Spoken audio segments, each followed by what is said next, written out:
Duarte, Borge y Yarrington. Ejemplos lacerantes de corrupción y delincuencia organizada, el gran cáncer que ahoga a nuestro país. La extradición hoy es un tema que está de moda. ¿Cuándo sí y cuándo no debe ejecutarse? ¿Cuándo funciona para hacer justicia y cuándo para encubrir a delincuentes o influyentes? Extradición, juicio o perdón. Quédese con nosotros, soy Magda Bastida. Esto es A Fondo.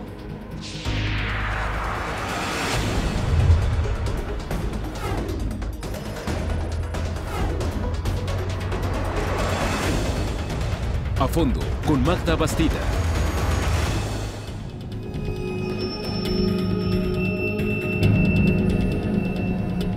La extradición a la mexicana, ¿un instrumento legal o una decisión política? Es el tema puesto sobre la mesa en este primer bloque. Le doy la bienvenida a nuestros invitados de esta noche: Everardo Moreno Cruz, Ricardo Peralta, Arturo Cosío Zazueta y Ramón Zurita Sagún. Bienvenidos. Gracias. El tema de hoy, este tema, si verdaderamente es un instrumento legal o una decisión política, ¿qué pasa en el tema de la extradición? Y lo tenemos fresco con el tema de Sí, noche. obviamente que es un instrumento legal, definitivamente. Entiendo que ahora, pues por todo lo que estamos viendo, se le puede querer dar un matiz político, pero la extradición es un instrumento del que disponen los estados, los países, para poder llevar a sus tribunales a aquellas personas que se considere que han cometido un delito. Por supuesto, los tratados internacionales que son ratificados por el Senado de la República y suscritos por los ministros de Relaciones Exteriores de los países firmantes son un instrumento legal. ¿Por qué lo están ocupando las personas que están perseguidas por la justicia? Me refiero a por qué están ocupando y por qué están yendo a otros países. Creemos, y yo lo considero así, que están preparando su defensa. El hecho de permanecer en la República Mexicana, y hablando del tema de Duarte, pero hablando también de Yarrington y del otro Duarte, el de Chihuahua, que han seguido la misma suerte, y otros perseguidos también por la justicia mexicana, van a otros países porque seguramente están haciendo lo que algunas instituciones en nuestro país quizá no, que es preparar la defensa, preparar y allegarse de elementos de prueba para que su defendido, al momento de que sea exhibido, y lo digo así, no es que estén prófugos de la justicia, lo están por supuesto en términos legales, pero están prófugos de la justicia hasta que ellos deciden levantar la cabeza, porque hoy con la tecnología existente, la forma de ubicar a cualquier persona prácticamente es de manera inmediata, a través de un teléfono celular, las señales de GPS, las redes de vínculos hacen prácticamente fácil encontrar a un delincuente que se encuentra prófugo de la justicia. Es absurdo que se esconda. Pues es una forma, una estrategia, así lo considero yo, por parte de la defensa, para llegarse de estos elementos de prueba y que al momento de que son traídos a nuestro país a través precisamente de estos instrumentos internacionales que es el Tratado de Extradición, que nuestro país, en el caso de Guatemala, tiene también firmado este Tratado de Extradición. Prácticamente todos los tratados son idénticos con cada uno de los distintos países, pero en estos acuerdos bilaterales. Así es.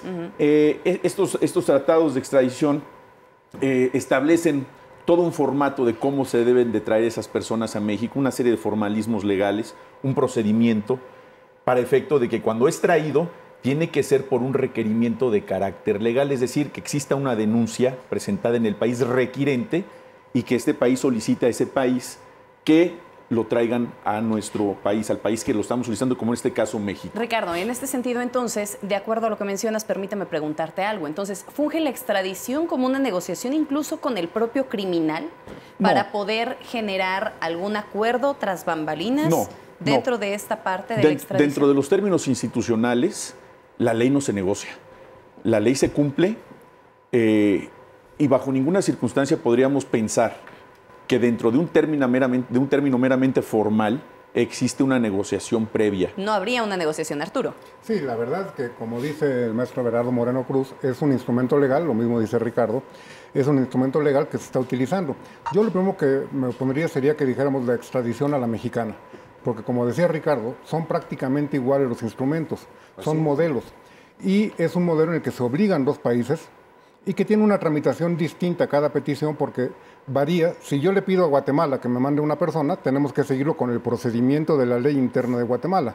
Si Guatemala nos pide a nosotros, se tiene que seguir con el procedimiento de la ley de extradición mexicana, porque sería tanto como decir, te pido y aparte te ajustas a mi trámite.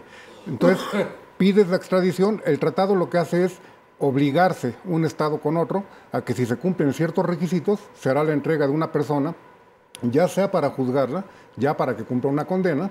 Y yo lo que sí tendría mucho cuidado sería decir el delincuente, porque todavía se le va a juzgar, todavía tiene una presunción de inocencia, a diferencia de cuando es una extradición para cumplir una pena en la que sí podemos decir que ya es un delincuente, porque la pena ya se le impuso y ya es firme. Aquí tiene que ser tratado como inocente, jurídicamente hablando. Ramón, en este sentido, entonces, ¿qué significa la extradición de Duarte? ¿Es una decisión política o realmente lo que se busca es... Perdón, pero yo creo que son las dos razones, ¿sí? Primero, o sea, si es jurídico, si es judicial, pero también es muy político, sobre todo este tipo de extradiciones, ¿sí? Si tomamos en cuenta que todos estos exgobernadores, que son Yarrington, que son Duarte y que es Borge, porque en el caso de César Duarte no sabemos, o sea, a ver, el problema de aquí es que la justicia mexicana es muy celosa, no comenta absolutamente nada de lo que está haciendo, y no sabemos si en realidad son prófugos o no lo son. ¿Sí? En el caso de Duarte, bueno, pues tuvieron la oportunidad de tenerlo en diversas ocasiones, le dieron la posibilidad de que solicitara licencia y huyera, ¿sí? Cuando el señor se había comprometido a enfrentar, sin el fuero de gobernador, a enfrentar todas las denuncias y acusaciones que tenía en su contra. Ahora, con respecto a la extradición, aquí en México, bueno, no tenemos muchos casos de políticos extraditados, ¿eh? Pues en el caso de Duarte es el primer político mexicano, aparte de Arturo Durazo, que ha sido extraditado. Tenemos un caso muy lejano, el de Jaime J. Merino, ¿sí? Que fue en 1960. Fue un caso muy sonado y es el primero. Villarreal también lo extraditaron, ¿no? A Espinosa también de Nicaragua. Así es. Ahora, yo quiero decir una También cosa. a Villanueva, Madrid, ¿no? Sí, No, Mario fue detenido aquí en Yucatán. rancho allá en el sureste. Sí, claro, por supuesto. Ahora, Sí, yo claro. les quiero decir una cosa. Díganos, maestro. En el caso, y no sé qué piensen ustedes, en el caso de Duarte no era necesaria la extradición. Y ahí cabe una pregunta. Y yo voy a imaginarme cuál es la pregunta. Porque al señor Duarte se le pudo haber deportado. Es correcto. Claro. Deportado de inmediato. Y aquí tal parece que la extradición sirvió para que el señor Duarte, para que el gobierno mexicano se preparara, entrecomilladamente, en la acusación que le iba a formular. Pero que al parecer, y lo cual es de veras, y lo digo como Ministerio Público que he sido, da tristeza. Yo no vi la diligencia, pero escuché las crónicas periodísticas de que el señor Duarte le hizo preguntas a los ministerios públicos que estos no pudieron responder. ¿Realmente qué tanto ¿Serán se prepararon? tan ignorantes? ¿Serán tan ineficaces? ¿O serán tan poco leales con el gobierno, tan poco leales con el país, que están llegando sin saber de qué van a acusar? Y entonces a lo que vuelvo es al principio. Al señor Duarte no se le debió de haber extraditado. Se lo pudo haber deportado. Por supuesto. ¿Por ¿Y por qué? Porque la ley de extradición de Guatemala precisa que cuando se entra al país guatemalteco sin haber dado conocimiento a las autoridades migratorias o cuando se entra con documentos falsos, se le debe de deportar a una persona. ¿Y por qué no se hizo? Bueno, eso sí no lo sé. Pero lo que sí sé Pero tenemos es la que sospecha de por qué no se hizo. en este caso simplemente no se le quiso deportar. Aquí la versión oficial por parte del gobierno mexicano, yo escuché al canciller Videgaray que dijo que no pedían la deportación porque querían blindar el proceso. Pero que para te que quiero no decir una dijeran cosa, que hubo te violaciones quiero del decir debido una cosa, proceso, Arturo. lo cual no tiene podemos creer sentido. a Videgaray porque No. Videgaray ya dijo Que viene a aprender. en una manifestación aprendió. que de veras Se dio le salió. tristeza cuando este hombre dice cuando toma posesión que no sabe nada de relaciones exteriores que y era que va un a llegar a aprendiz. prepararse. Bueno, pues, pero ya dicho sensatamente, da tristeza. Da tristeza pero Ramón, ver le esa quema. parcialidad Aquí hay con que se otra actuó. situación también, Everardo. A ver, acuérdate de algo, ¿sí? Duarte aceptó ser extraditado, ¿eh?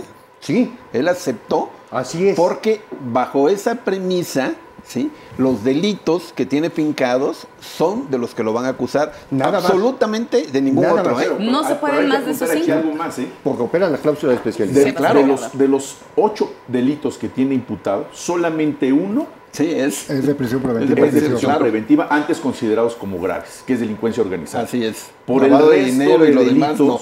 podría llevar el proceso en libertad. Claro. Así que esperemos Podría. que los ministerios públicos Tengan los elementos Sí, que suficientes ese es para un grave acreditar por lo problema, menos la lo que- delincuencia lo que organizada. Porque si decía sale de la Gerardo. cárcel Sí, Duarte, no lo Hay vamos a volver algo a que llama la encontrar. atención de este caso. Uno es la situación por qué no se deportó y No por lo sé. qué se extraditó. Ricardo. Mira, es una decisión de los gobiernos. La deportación es una decisión del gobierno guatemalteco, no es una decisión del gobierno mexicano. La deportación es una facultad inherente al gobierno de Guatemala. El gobierno Porque mexicano... se tenían los elementos. Así es, se tenían los elementos, sin embargo es una decisión del gobierno guatemalteco hacerlo o no, que también ahí tienen que ver las relaciones diplomáticas, políticas, por supuesto, entre los gobiernos, para solicitar una u otra moción. En este caso seguramente hubo algún acercamiento que no me consta con el gobierno guatemalteco para solicitar que no fuera deportado, para que en su momento fuera extraditado como actualmente ocurrió. Así lo creo yo. Aquí creo que es importante también, Adelante, Arturo. autoridades guatemaltecas manifestaron en su momento que no se le iba a deportar porque se le había detenido con una orden de detención con fines de extradición Por y parte del estaba a Interpol. disposición del Poder Judicial. O sea, no Así se habían es, dado esa fue cuenta una que el ficha señor roja. había llegado de manera ilegal. Pues cuando lo detuvieron fue porque traían una orden de un juez, queda a disposición del juez y por lo tanto ya no... Nada más Recuerda que la que detención. decía la alerta roja Nada de más que Interpol, la que no sé cómo funcione, porque Nada más que la finalmente orden se de tardan 2 detención. años o 3 años en ubicar a una persona Así es. que sigue gastando dinero, ¿eh? Pero ahí lo Porque ubicaron rápido. Todos los políticos y empresarios mexicanos que han sido deportados, que han sido extraditados, ¿sí? Todos ellos han gozado 3, 4, 5 años. No sé si se acuerdan ustedes de Ángel Isidoro Rodríguez, el divino, que estaba en un yate descansando y demás, y cuando llega la Interpol se tira al mar. Maestro ¿sí? Berardo. Nada más que les quería decir una cosa. La orden de detención con fines de extradición que menciona Arturo se giró hasta que ya estaba detenido. Primero se le detuvo y después llegó la orden. O sea que cuando se le encontró en este hotel en el que se ubicaba, en ese momento, ¿cuáles son tus papeles? Volvemos al ¿No punto. los Pudo haber tienes? sido deportado. Por supuesto. En este momento se le vas. toma del brazo y se le lleva a la frontera Se- y se le avisa al gobierno mexicano, aquí está. Y en ese momento, como decía Jacobo, se le podría juzgar por todos los delitos por los que hubiere posibilidad de haber sido juzgado. En este caso, solamente por aquellos por los que se autorizó la Como ocurrió en el extradición. caso de Carlos Ahumada en Cuba, ¿te acuerdas que lo Así detienen? es, así y es. lo deportaron antes de Pero que se diera el trámite de fíjense, exactamente, un extradición. tema muy interesante. O el caso del Chapo Guzmán, que fue Nos deportado. vamos porque Que el Chapo vamos a hablar más adelante. Claro, lo Sí. encontraron en la frontera de Chiapas con Guatemala, Sí. del lado guatemalteco, Así y es. lo único que hicieron fue entregarlo a las Entregar. autoridades mexicanas. Exactamente. ¿sí? Así es. Aquí nos vamos a encontrar en un escenario visto ya en América Latina con personajes del crimen organizado que en su momento se les llamó los extraditables, claro. encabezados Colombia. por Pablo Así es, Escobar Gaviria, Colombia. y que ellos lo que más deseaban es no ser extraditados a los Estados Unidos El temor a Estados y Unidos. comenzaron a realizar la fusión fatal que es la fusión entre el terrorismo y el narcotráfico, haciendo actos de terrorismo contra jueces, Ricardo, volaron si me un tribunal, permites, volaron un vamos avión. a regresar con ese tema. Seguro. Porque es el tema que se va a quedar sobre la mesa, pero hagamos una pausa, ya volvemos. Esto es A Fondo.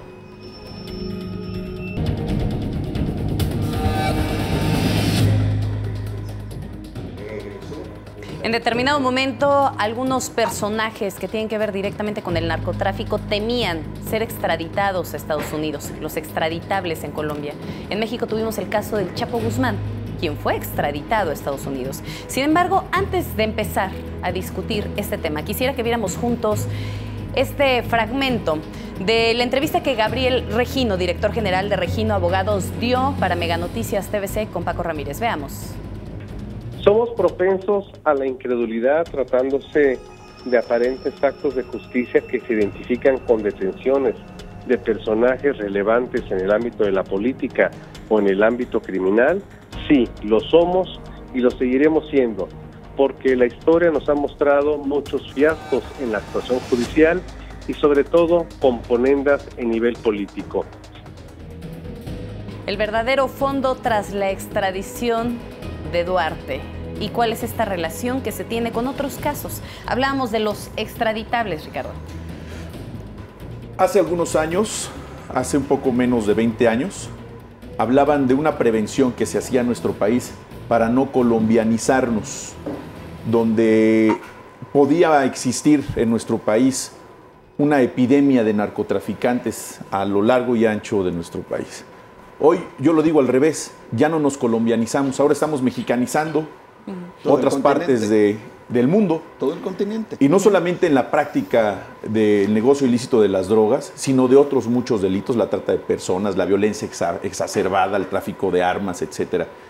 Pero incluso hoy se hacen series televisivas haciendo apología del delito de los narcotraficantes. No estamos muy lejos en estrenar alguna serie televisiva de los actos de corrupción, porque hoy resulta que un político o alguien que aspira a ser político, representante popular, que de un día a otro lo vemos con mucho dinero, por supuesto dinero ilícito, goza de una gran impunidad como lo han gozado muchos narcotraficantes, otro tipo de personas imputadas de algún delito. Entonces, por supuesto que estos políticos que están viendo la ruta de cómo evadir a la justicia mexicana, pues lo vemos en estos casos y que seguirán ocurriendo, irse a otro país, someterse a este proceso de extradición, hacer tiempo para llegarse de pruebas, para finalmente ser enfrentados a la justicia, una justicia que podría ser una justicia muy debilitada. Ricardo, qué bueno que mencionas el tema de irse a otro país.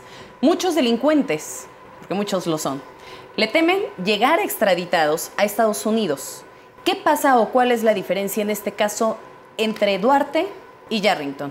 Quien, por cierto, justamente hoy salió en la noticia que se va a postergar el tema de la audiencia para poder determinar su extradición a los Estados Unidos. Las acusaciones contra Yarrington por parte del gobierno mexicano, y que ha sido también una coincidencia con el gobierno de los Estados Unidos, las acusaciones del gobierno mexicano, ninguna de ellas es delito grave en nuestro país.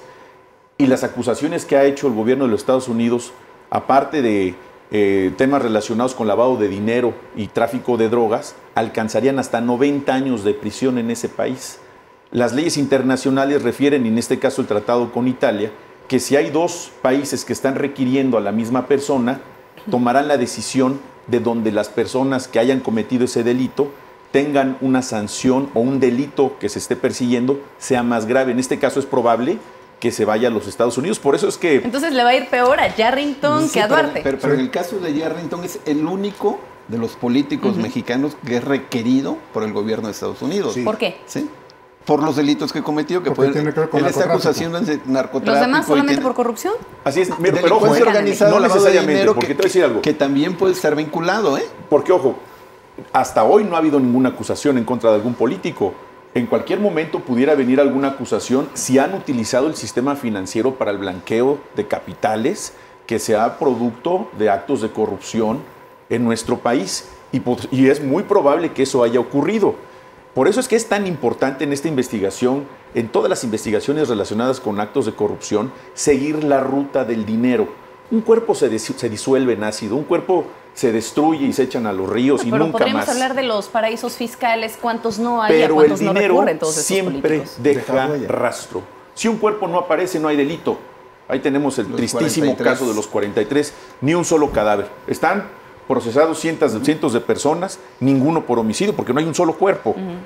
En el caso de la relación con los delitos financieros, siempre deja un rastro el dinero. Por ahí es donde se tiene que Yo iniciar. les pregunto algo, ¿sí? Los tres son abogados. A ver, ¿vale la pena la extradición? A ver, nos pasamos persiguiendo a las autoridades mexicanas, hablo en nombre de ellas, que no lo soy, pero digo, hablo en general, pues. Las autoridades mexicanas se tardan de 3 a 6 años en localizar al prófugo, ¿sí? Lo traen a México, lo extraditan. A los 3 años está libre, ¿eh? Todos los casos, no conozco uno solo de los extraditados. Arturo Durazo salió, Óscar Espinosa salió, Javier Duarte no sabemos todavía la condición que va a seguir, pero podemos hablar de Carlos Cabal, podemos hablar de Ángel Isidoro, podemos hablar de todos los empresarios mexicanos también que huyeron, que fueron prófugos, llegaron, los procesaron y a los 3 años estaban libres y Ramón, con el mismo y dinero, con la misma cantidad de Y dinero. conociendo todos estos casos. Ramón, no podemos generalizar. Por ejemplo, en el caso del señor Ángel Isidoro Rodríguez, los delitos por los que se le extraditó, ninguno merecían tenían una penalidad media aritmética menor de 5 años. Entonces, él no estuvo en la cárcel. El señor bueno, Arturo Durazo, estuvo preso allá en España. sí, Arturo Durazo fue condenado, comprobó su sanción y obtuvo la libertad por beneficios preliberacionales. ¿Alguna otra persona que mencionaste? Carlos Cabal. Carlos Cabal estuvo también libre porque los delitos por los que se le acusaba no ameritaban prisión. Sí. Entonces, por eso, eso es a lo que me refiero. ¿Vale la pena claro entonces que sí. perseguirlos Es la y extraditarlos? A ver, sí, Arturo. sí vale la pena. Mira, yo creo que aquí tenemos que tener claridad en una cosa. Primero, los asuntos que has mencionado son los de grandes reflectores, pero extradiciones hay muchas. Sí. Y hay muchos que sí son extraditados y sí cumplen condenas de muchos años. Así es. Lo que pasa es que estos casos, por ejemplo, los de los financieros, el Divino, el Cabal, estuvieron presos en otros países mientras litigaban aquí que se les reconociera el derecho a la libertad provisional bajo caución porque les había tocado la reforma Así de es. delitos no graves y graves, Sí. cuando en su momento ellos cometieron el hecho que se les atribuía, el delito no era grave. Cuando los detienen, sí. Y entonces, el caso de Prevoazán, por ejemplo, director de Aeroméxico, Sí. que estuvo precisamente en esa frontera, él sí estuvo Sí. preso pero por digo, varios años. litigaban la extradición mientras ganaban el amparo para que les reconocieran el derecho de la libertad provisional y luego que los juzguen. Si los juzgan libre, tampoco es que se caiga el mundo. Así es. Bueno, y con Evidentemente base está el problema. en estos antecedentes que ustedes están puestos sobre la mesa, están poniendo sobre la mesa, la gran pregunta es, ¿la sonrisa de Duarte era justamente por esto? Porque tal vez sepa que va a poder llevar a cabo un juicio en completa libertad. Yo creo que aquí es muy delicado porque es una especulación. Yo decía cuando aceptó la primera extradición y luego ya con la segunda, dices, uno, o confía en la debilidad del sistema, de que no le van a poder acreditar Esa algo, puede ser una. Sí. o de bien las quiere más que opere la cláusula de especialidad para efecto de que nada más se le pueda juzgar por lo que ya se le extraditó y acortando los tiempos del procedimiento no da oportunidad a que lleguen más acusaciones, o negoció. Son las tres hipótesis que uno se le ocurriría, además de, bueno, estar acá cerca de su casa, no de su familia, porque la esposa ya se le fue a Londres, Sí. pero podrían ser esas ideas. Por lo que hace a la primera, yo creo que sería la más sólida. No creo que hayan negociado, porque negociar lo puede hacer aquí con un abreviado. Sí. Es decir, legalmente está el mecanismo para negociar. El de la cláusula de especialidad podría ser, pero el tratado de extradición también prevé que se le puede juzgar por otros delitos si el gobierno de Guatemala acepta renunciar a este principio. Ya hay disposición expresa. Entonces tampoco queda blindado. Aunque lo hayan extraditado por 4 delitos de fuero común o por 6 y por 2 del orden federal, México le puede pedir a Guatemala y Guatemala, con fundamento en el tratado de extradición, puede dar la autorización para que se le juzgue por otros delitos. Fíjate, esa sonrisa misteriosa, enigmática, que casi emula a la Mona Lisa. Más enigmática, burlona, ¿no? Bueno, en la Mona Lisa incluso pareciera algunas interpretaciones de esa gran pintura que pudiera ser una burla. Yo creo que tiene que ver con su verbal continencia que él mismo ha señalado. Entramos a un tema muy interesante y que tiene que ver con el nuevo sistema de justicia penal. Las últimas modificaciones a nuestro Código Penal Federal relacionado con hechos de corrupción, ninguno de los delitos relacionados con hechos de corrupción son considerados para prisión preventiva. Como antes se les considera, es decir, no son graves, para que la gente que no está con estos términos jurídicos los entienda. Es decir, que no se va a prisión y puede gozar Sí, es que de la sí, libertad, pero sí puede haberla. bajo ciertas reservas. Pero sí puede haberla. Sí, o sea, Sí, puede, sí puede puede si la haberla. justifica el Ministerio Público la Así petición. es. Sin embargo, en la generalidad y por la gravedad, me refiero a lo siguiente. Si a una persona, a un gobernado, se le acusa por un delito donde haya cometido, vamos a poner un ejemplo, el delito de fraude. No nos vayamos a los 55 mil millones que ha señalado la Auditoría Superior de la Federación. Vámonos a 1,000 millones. Lo que tendría que hacer esa persona para gozar de su libertad es reparar el daño. De otra manera, no podría gozar de esa libertad porque en ese momento, por el monto, tendría que estar sujeto a esa prisión preventiva.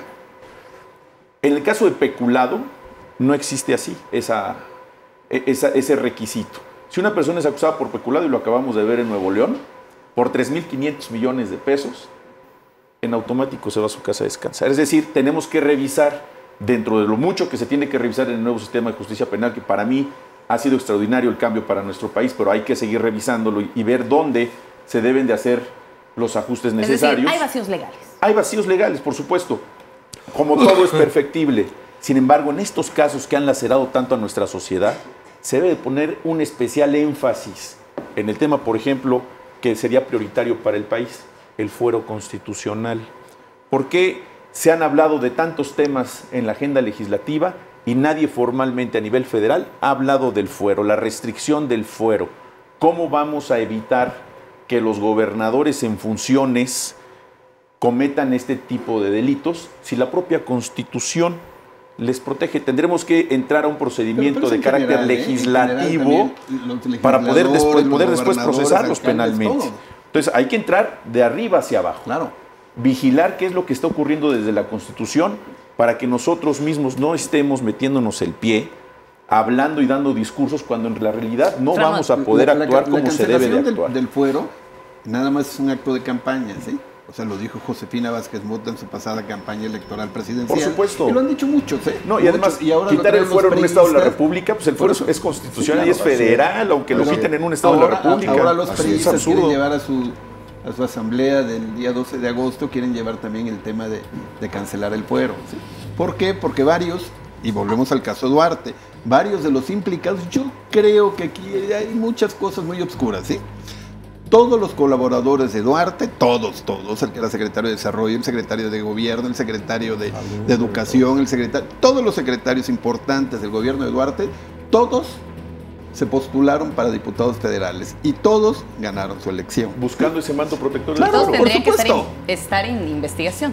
Están en investigación el secretario de Finanzas y el secretario, fue secretario de Desarrollo Social y fue el comunicador de Duarte, que son diputados federales los dos, Antonio Tarek y Alberto Silva, los dos. Pero todos los demás también se habla de Adolfo Mota, se habla de todos Ramón, ellos. Y ¿sí? estamos hablando de Veracruz. Claro, pero por para eso dije, todos caso los específico. cargos de elección popular y para nombrar a cualquier persona con un cargo de responsabilidad en la acción pública, federal, local, deben de pasar por exámenes de control de confianza exhaustivos, pues son los que nos van a representar a los gobernados. La pregunta, Ricardo, es antes justamente de irnos al corte, si finalmente la captura de Duarte fue un intento desesperado del PRI, del gobierno, por demostrar que hay legalidad, que hay justicia en un país en el que las dudas respecto a las autoridades se sienten a flor de piel. Con eso volvemos.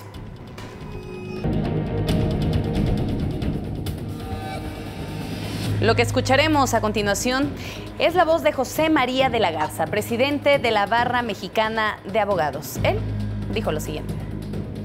Si esas variables que te estoy diciendo, tienes contactos, tienes dinero, tienes un nivel de influencias, seguramente el sistema va a permitir que la ley no se te aplique igual que cuántos muchachos, cuántos jóvenes tenemos hoy por hoy en México en las cárceles que se han robado un pan y que a eso sí les aplicamos las normas y eso sí los tenemos en prisión. Entonces, esa es la disparidad que tenemos en este país. Grandes disparidades las que tenemos en este país. Así es como lo enuncia Pablo Campuzano de la Mora, uno de los abogados de Javier Duarte. ¿Qué dijo anoche desde el hangar? Lo siguiente. Se va al reclusorio norte. Sí, llega al reclusorio norte, directo a empezar con la audiencia de formulación de imputación por los delitos federales que obran en su contra. ¿Se puede quedar ahí en el reclusorio norte? Podría quedarse, eso lo determinará el juez en su momento al definir la medida cautelar que se le imponga. ¿Qué pasa con los requerimientos de Veracruz? Los requerimientos de Veracruz, una vez que se termine con el término constitucional en el juzgado federal, deberá ser puesto a disposición del juzgado de Veracruz para que definan su situación jurídica por lo que hace a los delitos locales. Por el nuevo sistema penal acusatorio, son delitos que alcancen libertad bajo causa. Los delitos federales no alcanzan, son delitos de prisión preventiva oficiosa.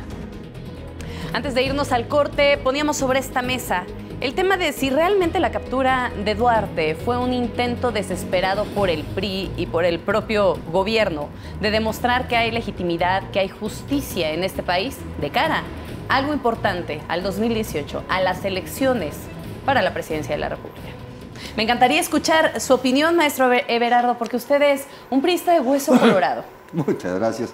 Yo en lo personal creo que la detención del señor Duarte no obedeció a un tema publicitario, no obedeció a eso, sino quiero pensar y pienso que obedeció al deseo de respetar el marco legal.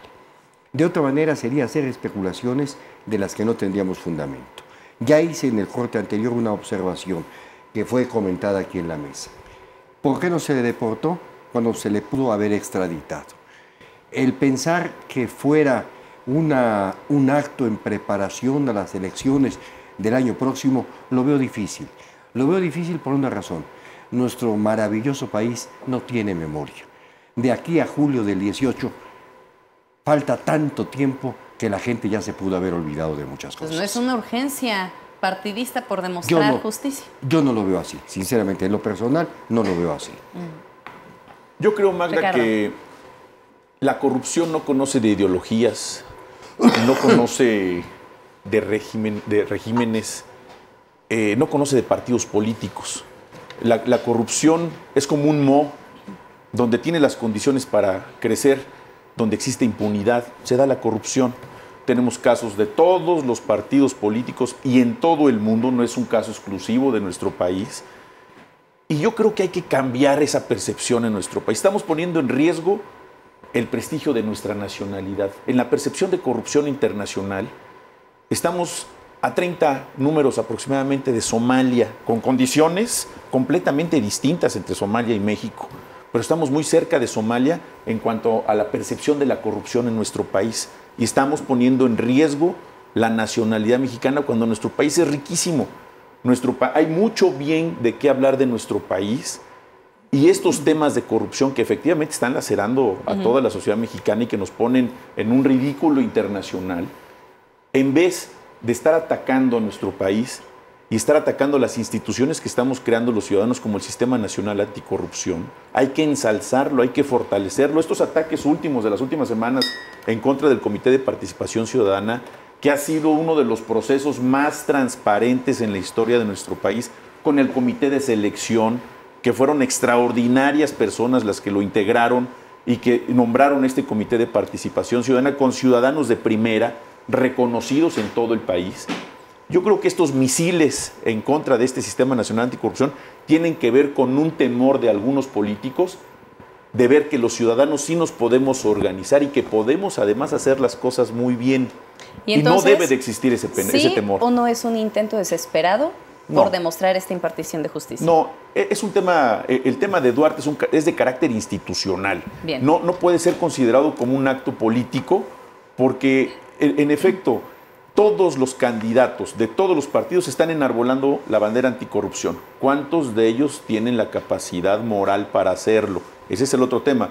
Hoy se debe de votar por el candidato que ostente ese blindaje moral para ostentar esa lucha anticorrupción. De otra manera están mintiendo. Ramón. Mira, yo veo lo siguiente, o sea, el que menos le conviene es al PRI. O sea, a final de cuentas, todos los funcionarios o todos los exgobernadores acusados de corrupción son priistas, con excepción de Guillermo Padres. La mayor parte de ellos. O sea, si revisamos, Mario Villanueva priista, Andrés Granier priista, Jesús Reina priista, Borge priista, Duarte priista, el otro Duarte priista, Tomás Yarrington priista, Rodrigo Medina priista, todos los que quieras. O sea, algunos en la cárcel, otros sometidos a proceso. Al que menos le conviene es al PRI. Lo hizo en un momento de desesperación cuando venían las elecciones del Estado de México, que es la más importante que hay. La antesala, las del 2018. La antesala del 2018, aunque todo el mundo la quiere descalificar en ese sentido. Pero el PRI sabía que si perdía la elección de 2018 estaba muerto. Para la del Estado de México estaba muerto para la del 2018. Pero de todas maneras, ¿sí? El PRI y la justicia mexicana actúan muy lentamente. Las acusaciones, las denuncias contra todos estos personajes tenía mucho tiempo. A ver, tú no puedes considerar que un gobernador como Javier Duarte, que había sido secretario de Finanzas y brevemente diputado federal 2 meses y siempre secretario particular de Fidel Herrera, pudiera tener la cantidad de dinero que acumuló. Bueno, lo vemos ahora. A ver, la defensa, no sé, de Marco Antonio del Toro, del que quiera, ¿sí? La defensa, ¿cuánto te cuesta? Decenas de millones de pesos. Les tiene que alcanzar para pagar. Claro, por eso, ¿de dónde sacan ese dinero? Si su trabajo político ha sido de 10 años, donde ganan 150,000 pesos Así... No dan no dan la aritmética. La aritmética no da por ningún lado. Sí, yo coincido en esto que dice Ramón. Y también lo que decían los compañeros, tanto Ricardo como Everardo. Yo creo que no es algo maquinado por el PRI para buscar algún beneficio, porque primero, no hay escenario en el que gane. Si se acredita que cometió los delitos, es una mancha para un cuadro priista. Si no lo acreditan, se debilita más esta idea de justicia. Y además, lo hubieras hecho 3 meses antes de la elección del año que entra. No lo haces con la del Estado de México, cuando tampoco tenía ya mucho impacto para esa elección. Entonces yo creo que por ahí no va. A mí me gustaría nada más regresarme a una cosa, porque ahorita que estaba viendo de reojo en la pantalla, hay una frase de Ricardo que creo que sacaron de contexto o no quedó muy clara, que decía que ningún delito de corrupción tenía cárcel. No, lo que él decía es que no había prisión preventiva. Así es. Sí tienen cárcel los delitos por hechos de corrupción. El tema es que ninguno está dentro del catálogo de prisión preventiva oficiosa y es lo que decía. Entonces, nada más para aclararlo, porque pudiera parecer que no tienen pena privativa de libertad. Pero sí la hay. Sí la hay. Nada más que tiene que ser prisión preventiva a petición del Ministerio Público, o si no, enfrentar el proceso en libertad, y si los condenan, entonces sí, tal vez ya los privan de la libertad, si no les da algún beneficio, ¿no? Que lo que llama la atención aquí es qué va a pasar con Duarte después. Estamos viendo que el proceso sigue, va a seguir un fin de semana más, y será hasta el próximo sábado en donde veamos una segunda audiencia, que a ver ahí cómo funcionan las autoridades. Pero más allá de eso, ¿qué pasaría en dado caso con Duarte? ¿Se quedaría como un huésped de lujo en la Ciudad de México como lo fue con Padres?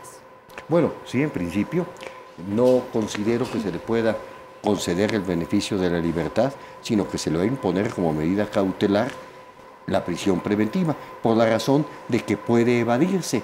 Es una causa por la cual, aunque el delito no sea grave, el juez, si escucha al Ministerio Público decir que puede evadirse, y muestra de que pudo evadirse es que andaba en el extranjero, no se le va a conceder la libertad. Es lo que yo considero. Pero ahí si es un reo o un procesado peligroso, ¿se lo pueden llevar a una cárcel de alta seguridad? Sí, en un momento determinado pueden hacerlo.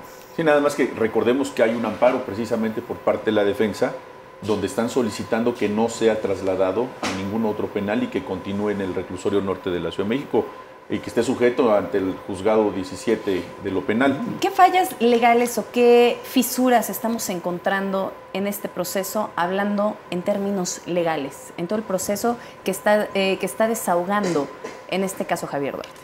Bueno, desde el principio lo que dijo Bernardo, ¿sí? El tema sí, de la deportación.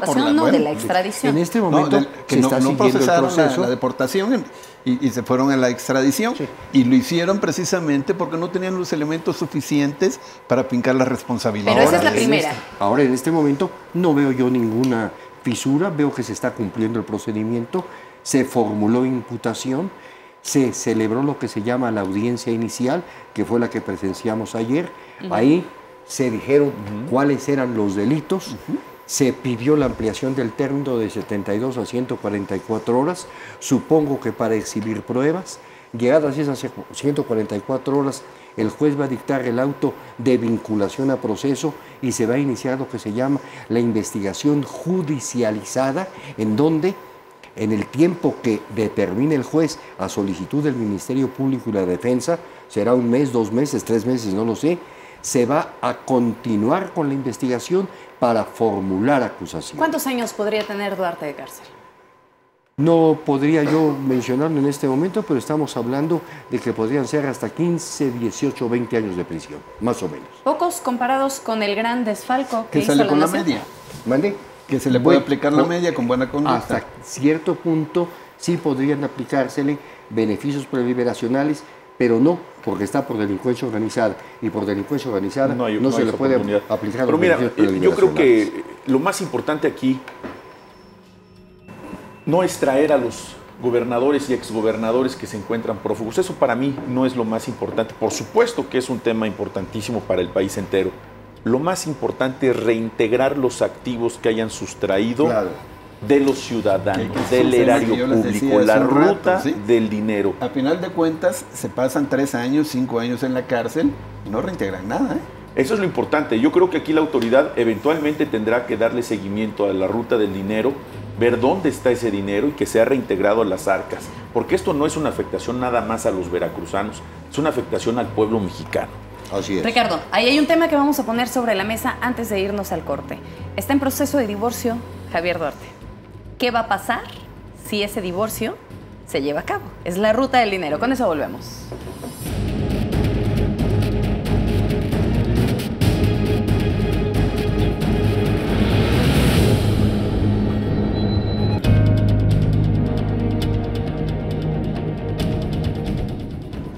¿Qué nos deja a los mexicanos el caso de Duarte? ¿Quién gana en este tema? ¿Gana Duarte? ¿Gana el gobierno? ¿Ganan los mexicanos? Y antes de irnos al corte hablábamos de la posibilidad del divorcio de Javier Duarte. ¿Qué va a pasar con el dinero? ¿Será regresado a las arcas públicas? Es irrelevante que se divorcie o no se divorcie. Como bien decía... ¿No habría Ricardo, una Barbie divorciada? ¿Perdón? ¿No habría una Barbie divorciada? ¿Que le vaya bien económicamente? Bueno, pero en cuanto a que pudiera haber una reparación del daño, en cuanto a que pudiera haber el seguirle la ruta a un dinero habido de manera indecorosa, el divorcio es irrelevante. Es irrelevante porque la huella de ese dinero que hubiera salido de las arcas veracruzanas y se hubiera depositado, estoy haciendo suposiciones, en la cuenta de la señora, ese dinero, independientemente de que la señora esté divorciada o no, es un dinero que tendría que ser reintegrado al gobierno federal o al gobierno de Veracruz. Y respecto de la pregunta que usted lanzó de quién se beneficia con esto, yo creo que se beneficia la sociedad. Yo creo que se beneficia el cumplimiento del Estado de Derecho. ¿A manera de conclusión? Pues a manera de conclusión, como lo estaba usted mencionando como una pregunta, yo sí creo que no debemos de ser negativos, de ver que todo lo que se haga está mal. No, yo creo que el hecho de que se le haya detenido, de que se le haya extraditado, no obstante que debió de haberse deportado, el hecho de que esté sujeto a un juicio, debemos de verlo como una afirmación de que en nuestro gran país se está cumpliendo en este caso con el Estado de Derecho. Ricardo. Yo creo que el tema del divorcio es una cortina de humo, incluso de carácter mediático. La calidad de civil de una persona, vive en concubinato, está casado, divorciado, etcétera, absolutamente nada tiene que ver con la comisión de algún delito. Yo creo que hoy la gran meta que tenemos los mexicanos, independientemente de que las personas huyan a otro país, es implementar el sistema nacional anticorrupción y los sistemas locales. Ese es el gran reto que tenemos como ciudadanos y la gran oportunidad histórica del Senado de la República para que nos leguen a los mexicanos de este sistema. Yo creo que si no tenemos eso en casa, si no fortalecemos nuestro sistema, poco podemos hacer en el futuro con este gran cáncer que tenemos en el país, que es la corrupción. Ramón. Yo veo lo de Karime y Javier Duarte, ni siquiera está confirmado, ¿eh? Si es cierto que hay un proceso de divorcio, una separación y demás. Ahora, también hay que ver los términos en que están casados, ¿no? Es lo que yo decía, ¿sí? Separación de bienes, sociedad claro, conyugal. así es, o sociedad si conyugal. Si estuvieran en una sociedad conyugal. Bueno, pues entonces sí le afecta. Pero si hay separación de bienes, pues esos son los bienes de Karime. Sí, pero... Y, claro, lo que tú decías, ¿sí? Hay que revisar, hay que seguir la huella del dinero, ¿sí? Sí. ¿De dónde viene ese dinero? Así Supuestamente la familia de ella es, pues rica, se puede decir, ¿sí? Supuestamente, ¿eh? Porque son versiones que ahora salen cuando la gente que los conoce de años no es así. Ahora, todos los que son corruptos siempre dicen que son de abolengo y que todo fue heredado de sus abuelitos. Bueno, la mayoría de los políticos dicen que se casaron siempre con una mujer rica. Esa es una de las grandes ventajas que tuvieron. ¿Sí? Y porque muchos ellos no quisieron eran encontrarse ricos, una sí, así, claro. ¿no? Sí, seguro. Pero ahora, con respecto a lo otro, ¿sí? A ver, sí es motivo de generar confianza en la población, ¿sí? O sea, la extradición, seguir el juicio y todo este tipo de cosas. Pero aquí hay un grave problema. Si el señor es dejado libre o si le aplican una condena de 5 años, o lo que tú mencionabas hace un rato, a final de cuentas, se trajeron a Cabal, se trajeron a Ángel Isidro Rodríguez, los anduvieron persiguiendo durante muchos años y finalmente no eran culpables. Aquí pasará lo mismo con Javier Duarte. Entonces, esa confianza que se quiere generar en la sociedad, recuperarla por parte del gobierno, bueno, sería un fracaso terrible. Arturo. Bueno, nada más por lo del divorcio, también habría que tomar en cuenta una cosa. Difícilmente los bienes los tiene a su nombre. Por eso uno de los delitos es de operaciones con recursos de procedencia ilícita. Entonces, si se quiere divorciar y es un pleito real y no una simulación, vamos a pensarlo, tampoco va a tener acceso a ese dinero porque los prestanombres son de él. Entonces, no va a ser un tema relevante. No es que digan, ya burlaron a la justicia, porque ese dinero a la hora de repartirse no está registrado a sus nombres. Y en cuanto a lo que es el tema del programa, creo que la extradición pudo haber sido deportado, no lo fue, me parece que no vicia para nada el procedimiento, porque es una decisión de otro país, se entrega conforme a la ley, conforme al tratado, si se le juzga, creo que no hay laguna legal en ese sentido, como va el procedimiento va en términos de ley efectivamente, y lo importante es que la actuación de las autoridades sea apegada a derecho, tanto en la acusación por parte del Ministerio Público en su momento, ahorita con la petición para vinculación a proceso del sábado, lo que sea la determinación del juez que sea también apegada a derecho y que se aporten los elementos más adelante para que no haya una violación al debido proceso. Nos quedamos con eso entonces. Duarte pudo haber sido deportado, no lo fue. Fue extraditado. Además, si se le juzga conforme a derecho, apegados a la ley, no hay laguna legal. De cumplirse con esto, estaremos viendo un proceso exitoso. Muchísimas gracias por haber aceptado esta noche la invitación, pero sobre todo gracias a usted por el favor de su presencia. Soy Magda Bastida. Esto fue A Fondo.